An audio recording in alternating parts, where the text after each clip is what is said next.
নাম তো অনেক শুনেছি, কিন্তু সময় আর হয়ে ওঠেনি। শেষমেশ এই প্রথমবার আসলাম বর্গভীমা মায়ের মন্দিরে।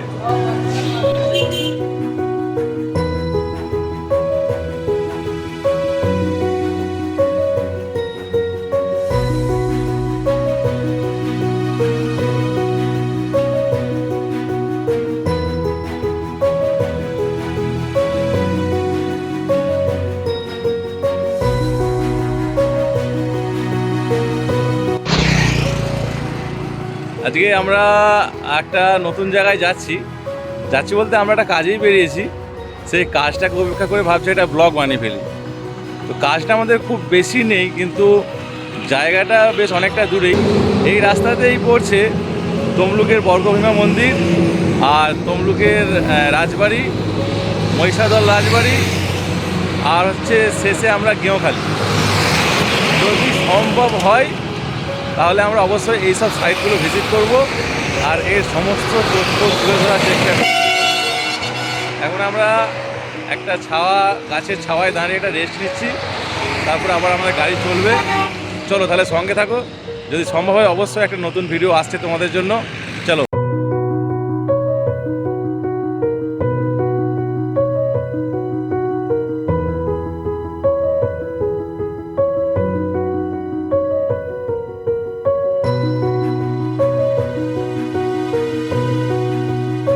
আমরা প্রথমেই চলেছি বর্গভীমা মায়ের মন্দিরে।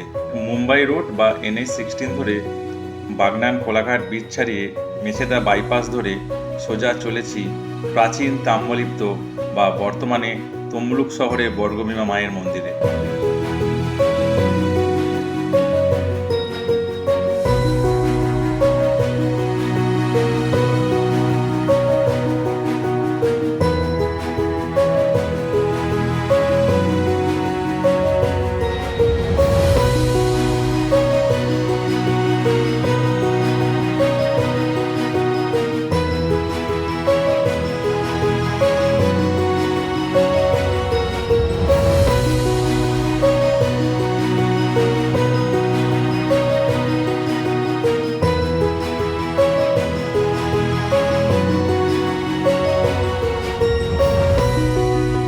তমলুক শহরে আরাধ্যা দেবী মা বর্গভীমা। যে কোনো পুজোর আগে মা বর্গভীমাকে পুজো দিয়ে থাকেন তমলুকের বাসিন্দারা। পূর্ব মেদিনীপুরের জেলা সদর ঐতিহাসিক শহর তাম্রলিপ্ত বা তমলুকের আজও মধ্যমণি মা বর্গভীমা। কয়েক হাজার বছর ধরে শক্তি স্বরূপিণী আদ্যাশক্তি মহামায়া রূপে দেবী বর্গভীমার আরাধনা চলে আসছে। কালী পুজোয় এই মন্দিরে বিশেষ পুজোর আয়োজন করা হয়, ফলে এই সময় প্রচুর ভক্তের সমাগম হয়। মন্দির খোলা থাকে সকাল 7টা থেকে দুপুর 2টা পর্যন্ত ও বিকেল 3টে থেকে রাত্রি 8:30 পর্যন্ত। মন্দিরে পুজো দেওয়া ও পুষ্পাঞ্জলি দেওয়ার লাইন কিন্তু পৃথকভাবে করা রয়েছে। তার সাইনবোর্ড অবশ্য প্রত্যেকটি দেয়ালে টাঙানো রয়েছে। মন্দির চত্বরটি সুবিশাল, তাই ভক্তের সমাগম বেশি হলে তাদের বিশ্রাম নেওয়ার জন্য আলাদা আলাদা কক্ষ রয়েছে এবং সব জায়গাতেই লাইট ও পাখার ব্যবস্থা রয়েছে।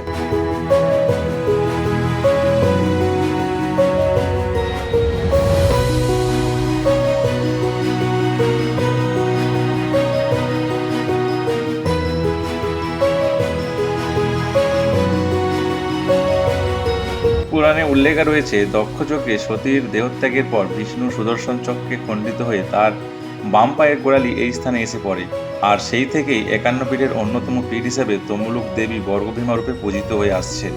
তবে প্রাচীন এই মন্দিরের বয়স কত তা অনুমান করা বেশ মুশকিল। মহাভারতে উল্লিখিত তমলুকের ময়ূরবংশীয় তাম্রধ্বজ রাজাই নাকি এই মন্দিরের প্রতিষ্ঠাতা।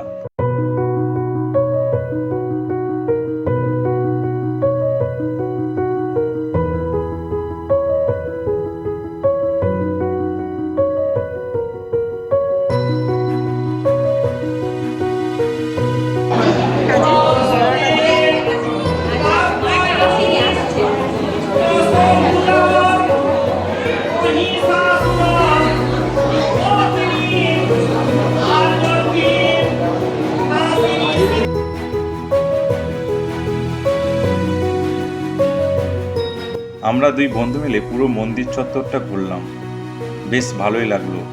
অনেক মানুষের সমাগম, অনেকেই পুজোর ডালি নিয়ে এসেছে মায়ের মন্দিরে পুজো দিতে। বিপ্লবী ক্ষুদিরাম বসুও কিন্তু এই মন্দিরে পুজো দিতে আসতেন। দেবীর প্রসাদ হিসেবে এখানে কিন্তু শোল মাছের রান্না করা হয়। আপনি মনে করলে আপনিও মায়ের প্রসাদ গ্রহণ করতে পারেন। তার জন্য আপনাকে 110 টাকার একটি কুপন কেটে আপনাকে প্রসাদ গ্রহণ করতে হবে। আমরা মন্দির চত্বর ঘুরে মায়ের চরণামৃত খেয়ে বেরিয়ে পড়লাম তমলুক রাজবাড়ি দেখতে।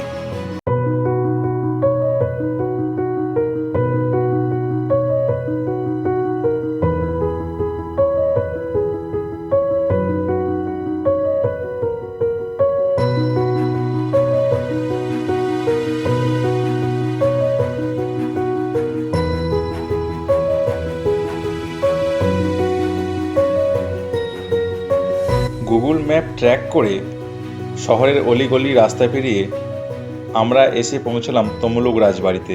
তবে রাজবাড়িটির অবস্থা একদম ভগ্নপ্রায়। পশ্চিমবঙ্গ সরকার দ্বারা রাজবাড়িটিকে সংরক্ষিত করে রাখা হয়েছে। ভেতরে যাওয়ার কারো অনুমতি নেই। পুরো রাজবাড়ি চত্বরটাই লোহার ব্যারিকেড দিয়ে ঘেরা। আমরা এখানে আর বেশি সময় নষ্ট করলাম না, সোজা বেরিয়ে চললাম মহিষাদল রাজবাড়ির দিকে।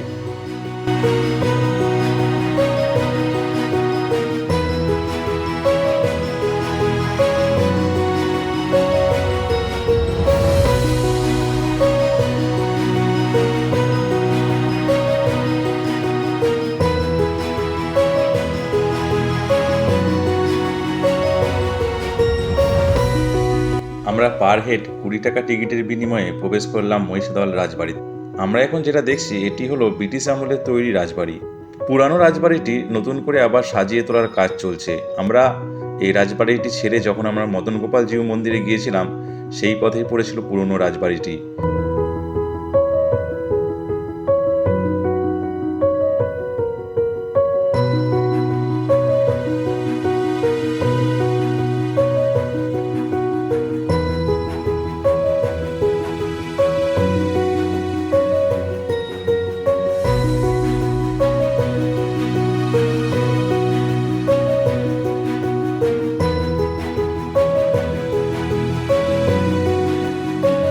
মুঘল সাম্রাজ্যের ষষ্ঠদশ শতকে তার সেনা বিভাগে প্রাক্তন উচ্চপদস্থ কর্মচারী উত্তরপ্রদেশের বাসিন্দা ব্রাহ্মণ ব্যবসায়ী জনার্দন উপাধ্যায় ব্যবসার কাজে নদীর পথে এসেছিলেন মহিষাদলে।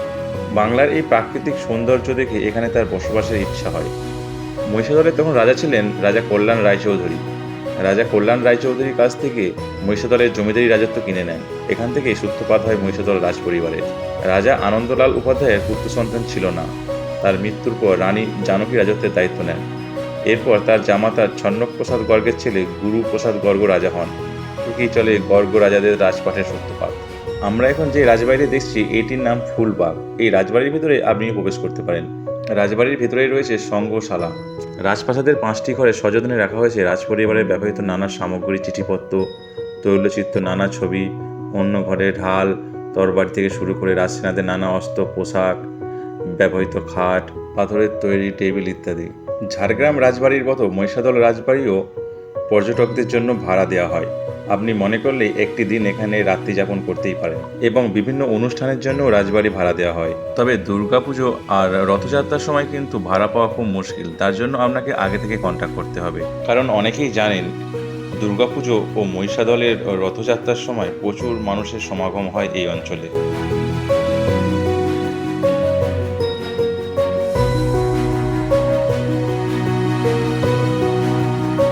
মহিষাদল রাজবাড়ির গেটে ঢোকার মুখেই পড়বে একটি সুন্দর সাজানো গোছানো রেস্টুরেন্ট। চলুন তাহলে রেস্টুরেন্টটা একবার এক ঝলক দেখে নিন।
মহিষাদলের রাজবাড়ির সংঘশালা ও রেস্টুরেন্ট ঘুরে আমরা এখন চলেছি মদন গোপাল জিউ মন্দির দেখতে। মদন গোপাল জিউ মন্দির যাওয়ার পথেই পড়বে দুর্গা মঞ্চ আর সেই পুরনো রাজবাড়ি। আমরা দেখতে পাচ্ছি পুরনো রাজবাড়িটি মেরামতির কাজ চলছে, নতুন করে আবার সেজে উঠবে এই মহিষাদলের পুরনো রাজবাড়িটি।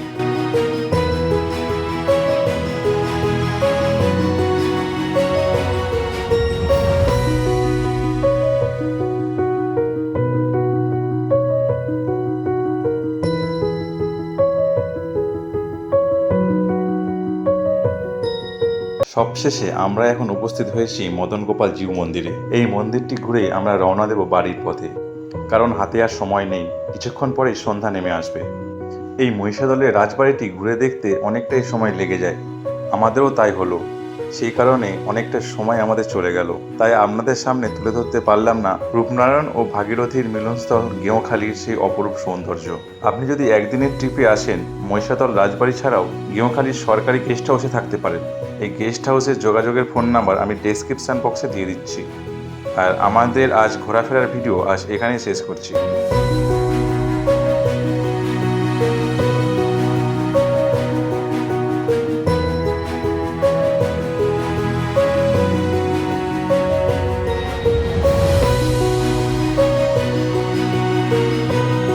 আমরা dream team tour and adventure, আমরা বিভিন্ন জায়গায় ঘুরে বেড়াই আর তার অভিজ্ঞতার ভিডিও ইউটিউবে আপলোড করি।